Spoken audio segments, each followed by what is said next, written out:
अलीगढ़ के चर्चित सास दामाद के भाग जाने के केस में एक के बाद एक नए अपडेट आते जा रहे हैं। लगातार हो रही किरकिरी के बाद दामाद राहुल के पिता ने फैसला लिया कि वह बेटे को अब घर में नहीं रखेंगे और अपनी संपत्ति से भी बेदखल कर देंगे। पिता का कहना है कि इस घटना से उनके परिवार की छवि खराब हुई है। ऐसे में अब रिश्ता रखने का कोई मतलब नहीं।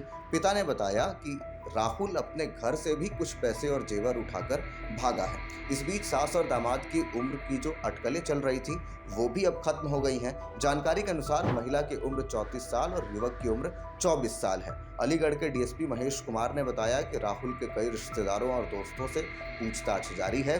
हालांकि अभी तक कोई ठोस जानकारी नहीं मिल सकी है। अलीगढ़ की मडराग पुलिस ने रुद्रपुर उत्तराखंड निवासी राहुल के जीजा, उसके पिता आदि परिजनों को पूछताछ के लिए बुलाया।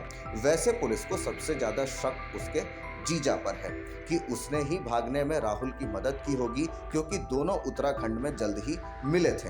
डीएसपी महेश कुमार का कहना है कि अभी पूछताछ और दोनों की खोजबीन जारी है। बताया जा रहा है कि राहुल घर से यह कहकर निकला था कि वह अपने जीजा के पास शादी की शेरवानी लेने जा रहा है। हालांकि उसके जीजा ने पुलिस को बताया कि वह उसके पास आया ही नहीं।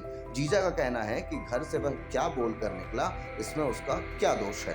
पुलिस सूत्रों का कहना है कि जीजा ने इस केस में किसी भी तरह से मदद किए जाने की बात से इनकार किया है। आरोपी युवक राहुल के पिता ने उसकी होने वाली सास पर ही जादू टोना करने और वशीकरण का आरोप लगाया है। मीडिया से बातचीत में उन्होंने बताया कि उसके होने वाली सास यहां आकर 5 दिन तक रही, तभी वह बेटे के लिए 2 ताबीज लेकर आई थी। उसने एक ताबीज राहुल की गर्दन में और वही दूसरी ताबीज राहुल के कमर में बांधी। अब उस तरह से गायब होने पर यह एहसास हो रहा है कि उसी ताबीज और वशीकरण का यह नतीजा है। पुलिस वाले शादी होने से पहले घर से फरार हुए सास दामाद का कोई पता नहीं लगा पा रहे हैं। वैसे पुलिसकर्मी दोनों को हर एक स्तर से तलाशने का लगातार प्रयास कर रहे हैं, लेकिन दोनों के मोबाइल फोन भागने वाले दिन से ही बंद है। इस वजह से उनका कोई सुराग और लोकेशन नहीं मिल पा रहा।